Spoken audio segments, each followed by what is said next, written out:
Isipin mo to, ha? Nagkakape ka sa itaas ng isang building, tapos nakikita ka lang dun sa traffic sa ibaba. Simpleng umaga lang, di ba? Oo, yung tipikal na eksena natin araw-araw. Exactly.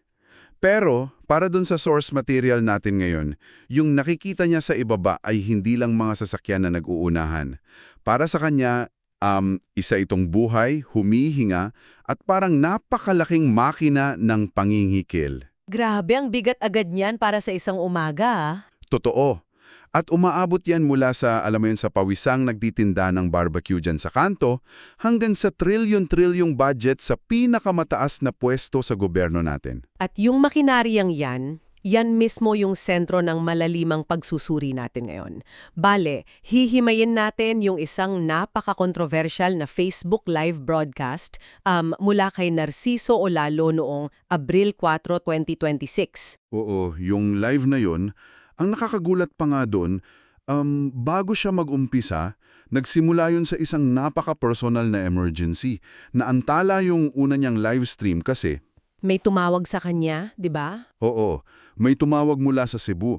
Humihingi ng tulong para sa isang bata na hirap huminga tapos hindi raw makilos yung katawan. Kaya kinailangan niyang i-restart habang nagkakape nga siya at nagmamasid. Mula doon sa literal na sakit ng isang bata sa Cebu, parang umakyat yung talakayan niya patungo sa sinasabi niyang matinding sakit ng buong Pilipinas. At ikaw na nakikinig ngayon, talagang ihanda mo yung sarili mo kasi ang misyon natin dito ay himayin itong mabibigat na argumentong inilatag niya. Pag-uusapan natin yung nakatagong motibo sa mga clearing operations, yung epekto ng ayuda. Yung sinasabing pamimili ng katahimikan sa gobyerno at Duterte hanggang sa pag-question niya mismo sa silbi ng relihiyon. Pero teka, bago natin buksan lahat yan, kailangan nating maglagay ng napakalinaw na linya dito. Klaruhin lang natin. Oo, napaka-importante nito. Yung lahat ng tatalakayin natin dito, purong pananaw, personal na obserbasyon at teorya lang ito ni Narciso Olalo, na kinuha nating direkta doon sa live stream niya. Wala tayong kinikilingan dito kaliwa man o kanan, administrasyon o oposisyon. Wala. Neutral tayo dito. Hindi rin natin pinapatunayan na totoo yung mga paratang na ito. Nandito lang tayo para i-breakdown yung mga ideya niya para masuri mo ng mabuti. Tama. So simulan natin doon sa pinakababa. Yung araw-araw nating nakikita sa kalsada. Yung clearing operations. Nako, laging mainit na issue yan. Ayon doon sa broadcast, nakikita niya yung patuloy na paghuli at paninira sa mga kariton ng maliliit na tindero. Yung mga nagfi-fishball, gulay, barbecue. At ang laging rason dyan ng mga mayor at lokal na opisyal para raw sa kalinisan at kaayusan ng lungsod, di ba? Yun ang official na linya, pero ang punto ni Olalo dito, isa lang daw itong napakalaking ilusyon. Ipinapaliwanag sa source natin yung mismong mekanismo kung bakit ito nangyayari tuwing may bagong administrasyon sa munisipyo. Wait, so hindi talaga para linisin yung kalsada? Hindi. Ang clearing operations daw na ito, ginagawa para i-reset yung sistema ng pangingikil. Pangingikil? Paanong reset? Kasi isipin mo, kapag bago yung mayor, hindi nila alam kung sino sa mga tindero yung nagbabayad ng tong doon sa nakaraang administrasyon. Hindi nila kilala yung mga nagbibigay ng lagay? Correct. Kaya ang solusyon nila, gibain yung buong lumang sistema, hulihin lahat. Sa ganitong paraan, mapipilitan yung mga tindero na lumapit sa mga bagong opisyal, makipag-areglo, tapos doon papasok yung mga bagong kolektor. Grabe. Parang mafia protection racket na nagbabalat kayong ordinansa. Kasi kung isipin mo 50 piso, 100, galing sa libu-libong pwesto araw-araw, napakalaking pera niya na walang resibo. Direktang pumapasok sa bulsa. Pero sandali lang, madaling sabihin na pangigikil yan. Paano naman natin sasagutin yung argumento ng mga tao na kailangan talaga ng clearing ops kasi minsan hindi na madaanan yung bangketa? Di ba may lehitimong pangangailangan naman para sa kaayusan? Dito pumapasok yung pagsusuri ni Olalo kung bakit tinawag niya itong hindi makatao at hindi makadiyos. Kasi kung tunay na kaayusan ng habol, bakit bumabalik din yung mga parehong tindero makalipas ang 2 o 3 araw? Oo nga no, nandun na naman sila agad. 'Di ba?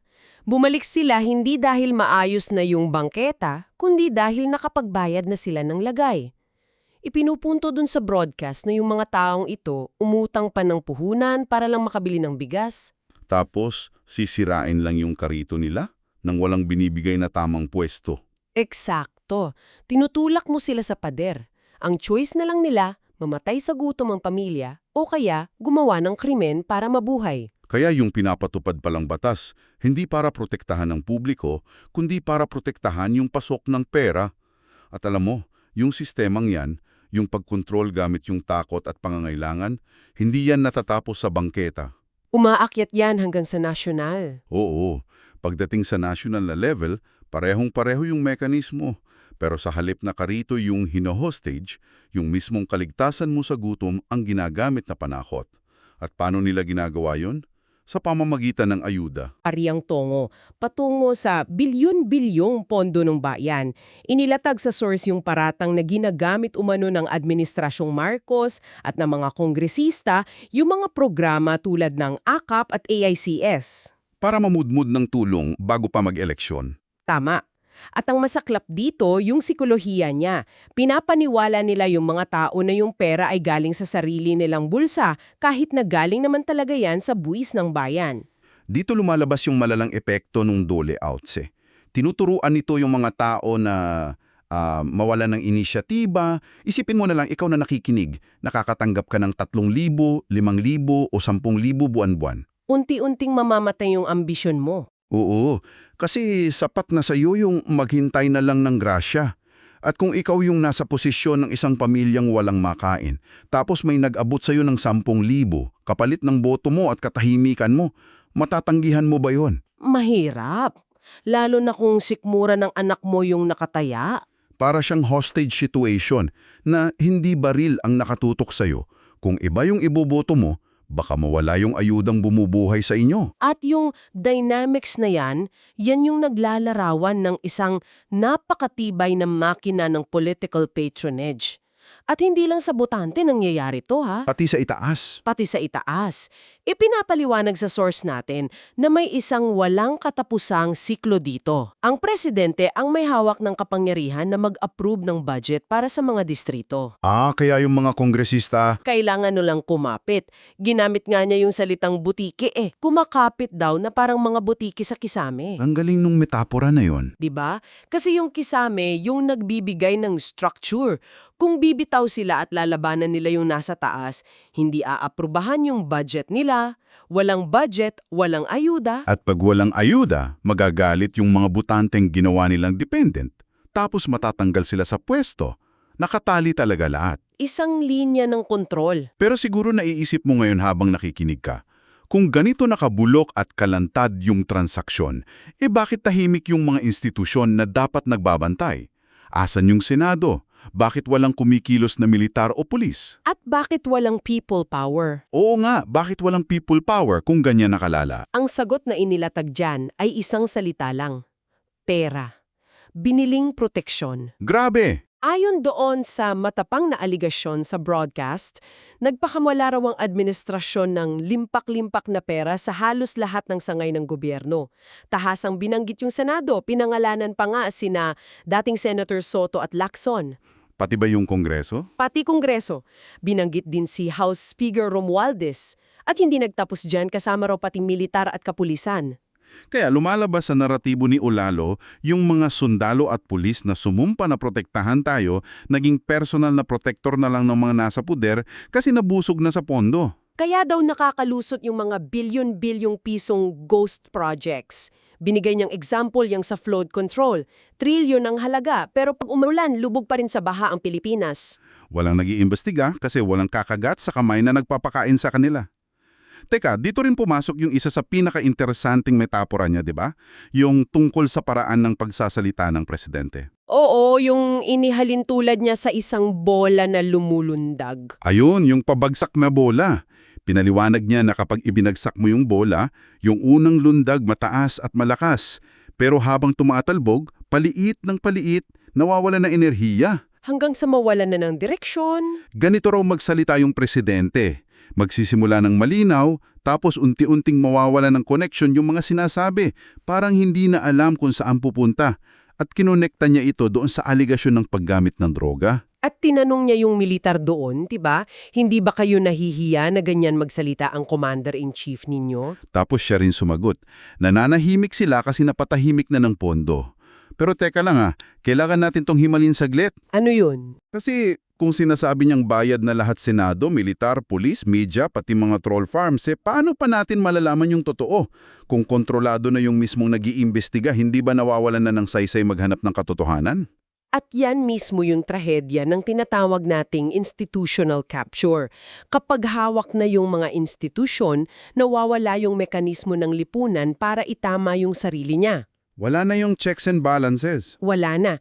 Ipinupunto niya na dinagamit na lang ng mga opisyal yung political immunity nila bilang palusot para makaiwas sa pananagutan.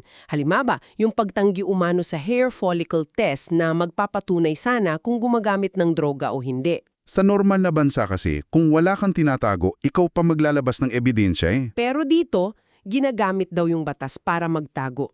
Para sa kanya, patay na talaga yung checks and balances. Ngayon, kung hawak na yung batas, yung masa dahil sa ayuda, at yung militar, ano na lang ang natitirang banta doon sa mga nakaupo? Wala na, di ba? Maliban na lang sa mga kalaban nila sa politika. Ayun.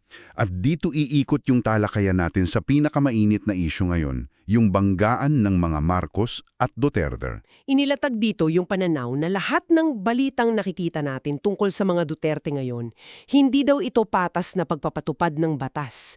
Planado daw itong demolition job. Para buwagin yung impluensya ni na Vice President Sara Duterte, Congressman Pulong at mga kaalyado tulad ni Congressman Marcoleta. Bakit nila ginagawa ng ganito kaaga? Para daw matiyak na malinis yung daan para sa kandidato ng administrasyon pagdating ng eleksyon sa 2028. Ipinakita ni Ulalo yung kaibahan ng trato Yung 75 milyong confidential funds ni Sara Duterte pinag-initan ng husto.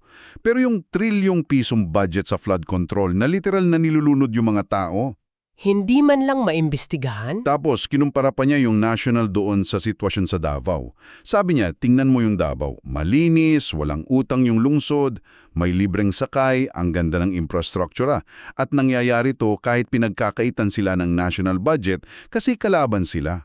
Kaya nga sabi niya, isang malaking pagkakamali ng administrasyon itong panggigipit nila. Kasi naniniwala siya na hindi bobo ang taong bayan. Nakikita ng tao yung kaibahan. Oo, alam nila kung sino yung may nagawang tama para sa komunidad at kung sino yung gumagamit lang ng kapangyarihan para manira. Pero wait, may wanafing kabalintunaan dito sa argumento niya Kanina, sobrang linaw ng sinabi niya, hawak ang kumalik, bayad ang militar, kontrolado lahat, tapos nakatali yung mga tao sa ayuda. Oo nga. Kung ganyan ka-perpekto yung pagkakabihag sa sistema, bakit siya may kumpiyansa na mananalo ng landslide ang mga Duterte sa 2028? Paano mananalo kung hawak nung kabila pati yung referee at scoreboard? Magandang punto yan. At dyan papasok yung pinaka-core ng teorya niya tungkol sa hangganan ng kontrol ng gobyerno. Naniniwala siya na may breaking point ang masa. May hangganan yung pagiging tahimik ng tao. Eksakto. Habang lalong sinisiraan at ginigipit ang mga Duterte, lalo raw nagiinit yung damdamin ng ordinaryong tao at bumabalik yung simpatya sa kanila. Parang nababackfire. Oo. Ang teorya niya, kapag umabot na sa sukdulan yung galit ng tao, hindi na ito mapipigilan ng kahit anong ayuda o pandarayan ng kumelek. Yung simpatyang yan, lilikha daw ng isang tidal wave ng boto na babasag sa kontrol nila. Kaya umaasa siya sa landslide victory. Bali, lumalabas na parang binibigyan pa ng libreng kampanya ng administrasyon yung kalaban nila sa dami ng pag-atake. Ganun na nga. Grabe yung komplikasyon ng larong politika na yan, no? Pero pabibigatin pa natin yung usapan. Ikaw na nakikinig, dito tayo papasok sa mas malalim, mas philosophical na bahagi ng Broadcast New York. Iiwan muna natin ang Senado. Titingnan natin yung kaluluwa ng bansa at yung papel ng relihiyon sa lahat ng korupsyon na ito. Ayon sa kanya, itong mga pisikal na nakikita natin, yung pagnanakaw, pang-aabuso, manifestasyon lang daw ito ng mas malalim na espiritual na problema. Oo. Oo, at kinuwento pa niya na noong 2013 nakatanggap siya ng mensahe mula sa Diyos. Ang sabi daw, ang Pilipinas ay ang numero 1 makasalanang bansa sa buong mundo. Wait, Pilipinas talaga.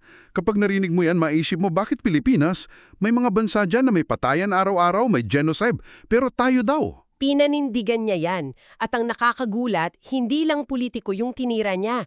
Binalingan niya yung mga lider ng relihiyon, mga pare. Binanggit niya si Pastor Abante, di ba? Oo, inakusahan niya na pati raw yung hanay ng kaparehan ay bahagi ng bulok na sistema at tumatanggap ng suhol para manahimik. Binasag niya yung tradisyonal na paniniwala natin sa kasamaan. Paanong binasag? Ipinagbiinan niya na hindi tayo dapat matakot sa demonyo na parang espiritu na may sungay at nagtatago sa dilim. Para sa kanya, literal na nasa harapan natin ang mga demonyo. Yung mga tao mismo? Oo, yung mismong mga taong nasa kapangyarihan na gumagawa ng masama, nagnanakaw ng pondo at nangaapi. Kapag ang pare o politiko nakipagsabwatan sa korupsyon, sila mismo yung mga demonyong nagpapahirap sa bansa. Grabe! At dahil dyan, binitawan niya yung isa sa pinakamabigat na sinabi niya sa buong live, na walang saysayang dasal laban sa ganitong korupsyon.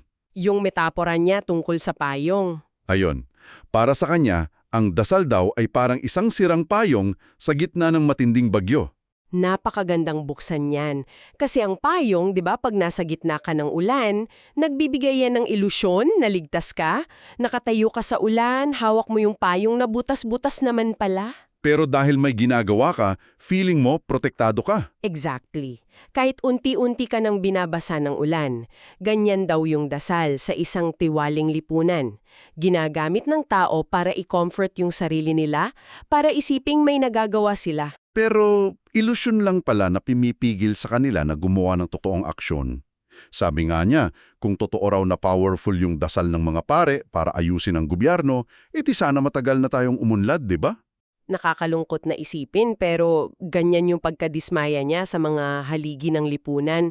Ipinupunto niya na ang relihiyon naging kasangkapan na lang para maging sunod-sunuran yung mga tao.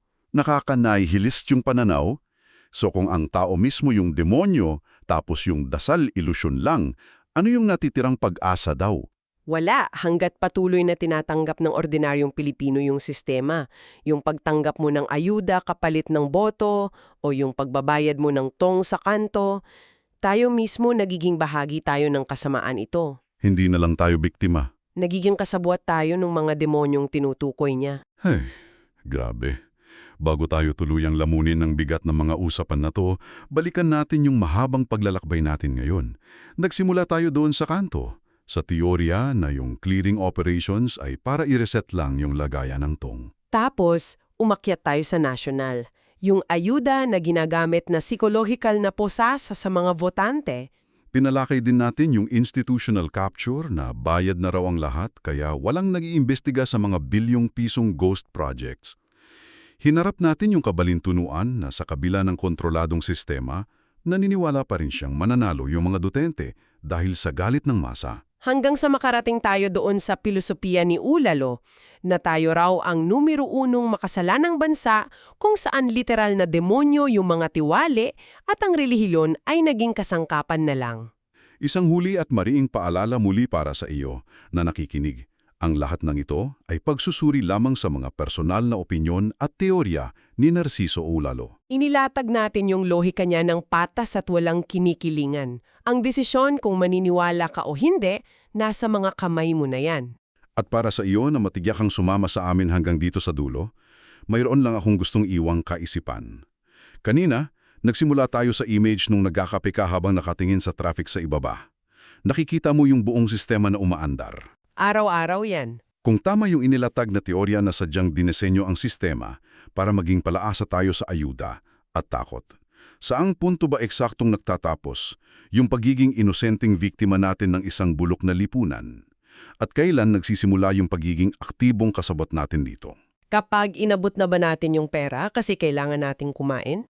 O kapag nanahimik na lang tayo at tinanggap na, ganito talaga ang buhay. Maraming salamat sa pagsama sa malalimang pagsusuring ito. Hanggang sa muli natin paghimay.